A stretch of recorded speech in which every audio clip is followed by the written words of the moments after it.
Ganito po yung buhay ko sa Canada. Fruit picker. Dit- Vegetable picker pala. Pwede na ba yun? Hindi pa, maliit pa lang. Hindi ko naman namimitas eh.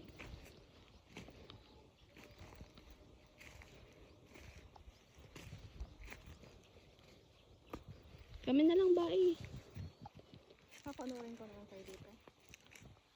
Huwag mo kami tignan. Nagsasabalutok. Mga nasa bulsa lang pala.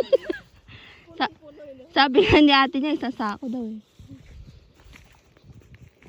Pero parang ano, hindi yun yung, di ba friend ko siya? Oh.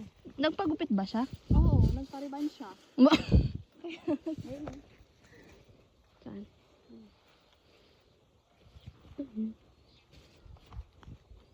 Nagsilong ka muna ba? Wala kang jacket. Silong ka muna. Hmm.